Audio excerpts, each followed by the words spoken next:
kireeta ebizibu bingi. Abajamani abo balina ebintu bingi nnyo bye bakola wano mu Uganda, naye UPDF yagambye nti balabika bawagira n'obuyeekera. Aba UPDF bwe mba nkozesa ebigambo bye nasomye baga nti abajamani ambasada wa Germany alabika awagira obuyeekera. Nekyenjagala obbagamba kyekino nti si mulundi gumu nga bambassadors bagenda okulaba abakulembeze b'ebibiina ebirala ebitali mu gavumenti, era ekyo si kibi n'akamu, kirungi nnyo. Ne bagenda ne bawuliriza sayidi eno ne bawuliriza ne sayidi eri, ekyo tekitegeeza nti bawagira obuyeekera. Era eyakyogedde bw'atyo teyasoose kukyetegereza. Kaakati ekyokubiri, bwe baba nti bawagira obuyeekera bateekewo evidence nti evidence yeeno, naye butojja kugamba bugambi nti bawagira obuyeekera. No, mu DP mirundi mingi nga tusinkana abantu abo abava ebweru, abazungu, ab'omu Germany, ab'omu America naki, mirundi mingi. Naye kyeŋŋamba Uganda ensi eno yeefuga. Newankubadde tulina ebizibu bingi, kati nze njagala nnyo gavumenti eno eveeko enkya. Ebizibu byange mbimanyi ne gavumenti, naye nga gavumenti kweri nga twefuga, ate tulina okuba nga tuweebwa ekitiibwa nga abeefuga. Saagala batuyise nga head boy akuŋŋaanyiza abaana bakulembera, abawe direction, abawe ebyokukola. Ekyo sikyagala. Abazungu nabo balina okubaako we bakoma ne bamanya nti okay, kino kinyigiriza abantu, ne bakikola nga bamanyi nti abantu abo nabo balimuko ku magezi. Ekyokubiri, gavumenti ya Uganda erina okusala amagezi ne tulema kutwalibwa ng'abantu abasingayo obubi. Gavumenti ya Uganda erina okukisalira amagezi, okuba abantu, okubakwata, kubaggalira mu makomera agatali gazetted, okubatwala mu military court martial olw'okuba nga bazizza emisango. Ekyo gavumenti kigenda gireetera bizibu. Ekyo kijja gireetera bizibu, era abantu bangi nnyo bagenda kuvaayo complaininga. Abajamani be basoose, naye mumanye n'Abamerika bayinza okuvaayo, n'Abangereza n'abalala. So batunuulire ekintu ekisobola okusigaza ensi eno nga etambulira ku nfuga ekkirizibwa mu nsi yonna n'amateeka g'ensi yonna. Nange neewuunyiza nti ate UPDF kati ate be baagala okwogera ne foreign missions. Obuvunaanyizibwa obwo bwa Ministry of Foreign Affairs. Tulina ministry namba ekulirwa Jeje Odongo. Kati ate bandiyanguliddwa na nnyo kubanga Jeje Odongo mujaasi. Yandibadde abitegeera na mangu ebikwata ku bujaasi, kwe gabandi muwandiikidde yandibitegedde mangu. Kati baba balina obukakafu ku kye boogera, bandibadde bawandiikidde Jeje Odongo. Jeje Odongo nga Minister wa Foreign Affairs n'akwatagana n'abantu abava mu mawanga amalala kubanga ministry ye yebakwatako.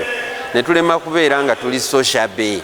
Ekyo tubadde nga abambadde essaati n'oyambala essuuti n'otakuba kikalu n'ovaayo ng'oyambadde olina mu bigere n'ogamba onyumye. Kye baakoze kye kitegeeza tebakola ebyo, babikole nga babitereezezza.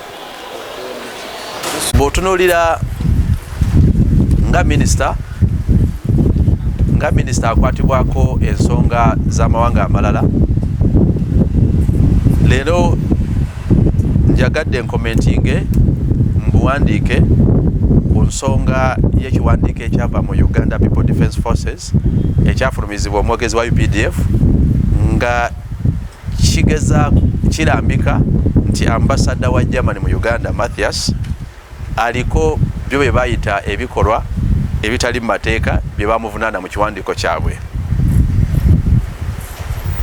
Nga sigenze munda mwoba oli awo kunoonya butuufu na butali butuufu bwa byogerwa, nga minisita akwatibwako ensonga z'amawanga amalala crop position, ekyo kinkwatako butereevu okukyogerako, naddala okuba nti ekiwandiiko kya UPDF kyamentioning oba kyalambika erinnya ly'ensi gye bayita German, ne kyogera ne ku ambasada ayitibwa Matthias Skawula.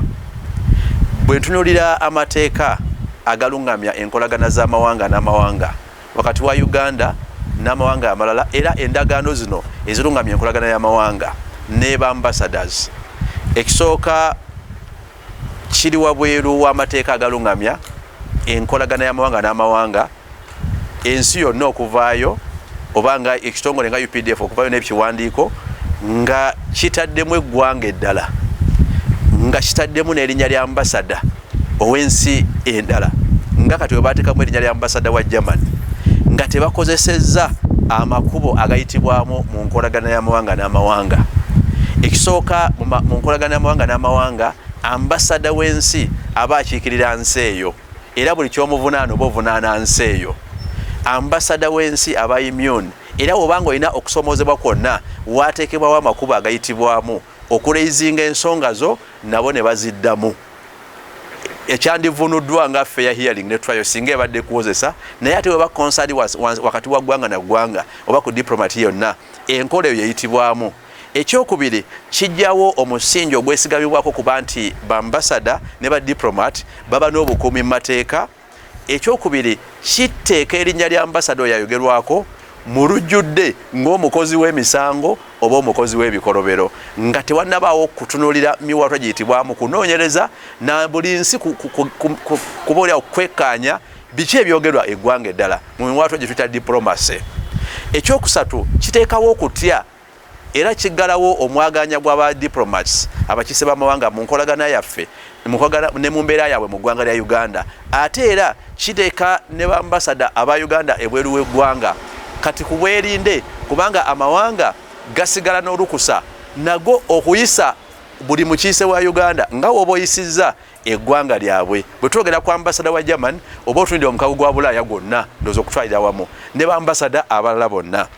Kakati nabwe ekityo njagala mbajjukize nti emyaka gyonna egiyise bambasada ba Uganda mu mawanga ag'enjawulo eweeru babadde n'ebizibu byabwe era bangi babadde n'ensonga ng'amawanga gali zegalabye nga nsonga zikosa oba ziri wabweru wa diplomacy naye teri nsi yonna yali evuddeyo n'efulumya ekiwandiiko mu lujjudde oba n'erambika Uganda nga yeekuusa ku embase yaffe oba ku bambasada baffe olw'okuba amawanga ago gagoberera amateeka gafuga ensi yonna mu nkolagana y'amawanga n'amawanga. Mukimanyi Uganda ambasada waffe mu Canada ebizibu bye yalina, ambasada waffe mu UAE ebizibu bye yalina, ambasada waffe mu Nigeria ebizibu bye yalina nga byekuusa mu nkola zaabwe nga badiplomat mawanga ago. Naye teri amawanga ago gonna tegavangayo ne gateeka ebiwandiiko mu lujjudde wadde ku saiti zaago era ensonga bazigonjolera muli munda era n'amawanga mangi Uganda gebadde n'ensonga nazo naddala mu embase zaffe nezisolovingibwa. Kiva ku ki era lwaki tuba tuyisa olugaayo mu nkola emanyikiddwa mu mateeka eyitibwamu ng'eggwanga lina ensonga ku ambasada oba ku ggwanga eddala lyonna. Okusirikawo okwa ministry eya foreign affairs, tulina ministry eya foreign affairs erina ne bambasada baminisita basatu balamba naye paka olwaliro basirise.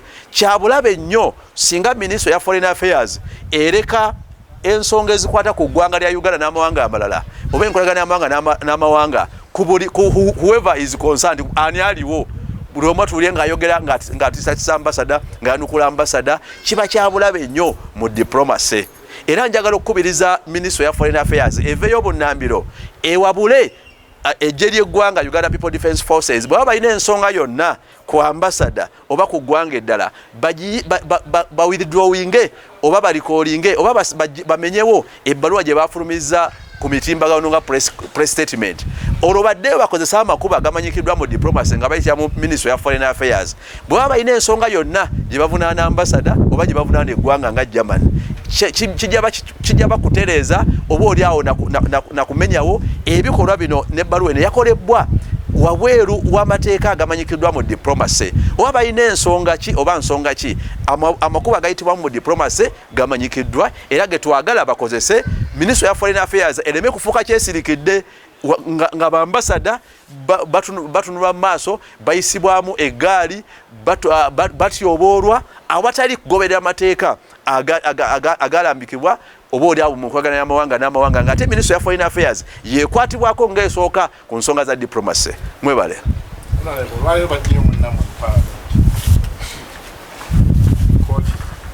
I'm not going to really detailed information about that, but always countries have those challenges. What is important is every country to see how to harmonize and work together with the allies. But however, this is a small matter. I believe Uganda as a country, it will handle, because Germany who needs Uganda and Uganda who needs Germany as a country.